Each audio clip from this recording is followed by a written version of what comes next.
Hi, let's do another knot. This is the fisherman's knot. It's useful for tying a hook on the end of a line, and it's also got some uses in rock climbing as well. So we're going to put that string or your fishing line through there, and this is the part that's going to your reel. It stays down. So this loose part, we're going to wrap the rope around itself, and you notice we formed an X right there. Can you see that? Okay, we're going to come right around the rope one more time, and then back under the X. And that is called a fisherman's knot. And the nice thing about it is you can see the double loop on this side and the X on the front.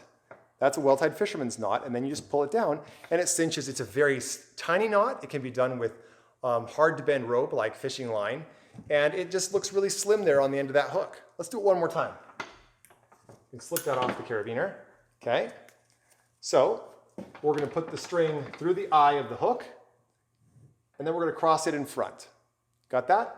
Bring it around the back, but instead of just spiraling down the rope like this, we want to form an X, which means we have to cross back over the top. Okay, so now you've got that X, but you've got to bring it around behind one more time so you can have two loops on the back. And now you see that nice X in the front, the two loops in the back. We're going to go ahead and put that string through, and voila, nicely dressed fisherman's knot.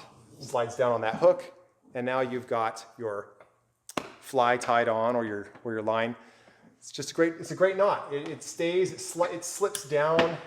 You'll love it. It's a great fisherman's knot. Now, there's other uses for the fisherman's knot in what's called a double fisherman's knot, when we have to tie two ropes of different diameter together.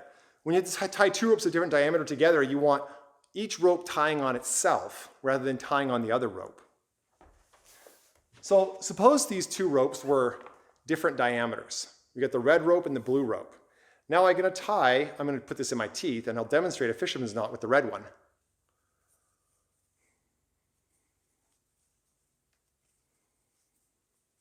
X, double loop. Okay, you can see it there. That is a fisherman's knot. X, double loop. Okay. We've done it on one side, and we just slide right off the end here. Are you seeing where I'm going with this? Okay. On this blue rope, now let's tie a double fisherman's knot here. We're going to tie it back around itself to form that X. Okay. All right.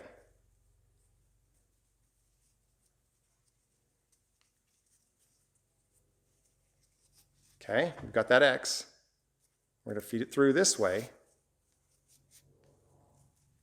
X, double loop.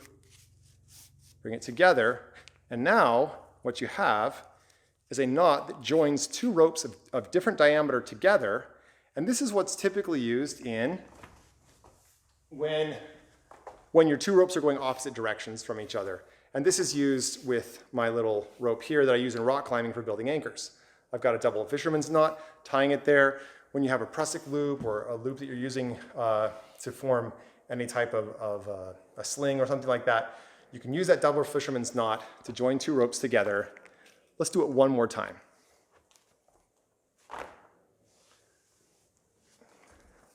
This one. You can see it comes apart easily.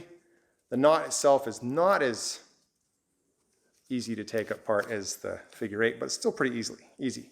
Let's do that one more time here on the opposite side. We're going to take a rope and bend it back on itself. Okay? We're going to go around once. Okay, but rather than just spiraling down the rope, what do we got to do? We got to go back across the front to form an X, and then you got to go around one more time, and you got to go through that X, and that is the way that you form your figure eight. Now, the nice thing about this, oh sorry, not the figure eight, the fisherman's knot. The nice thing about this is it gives you a hint which way it goes. So this is going to have to go this direction.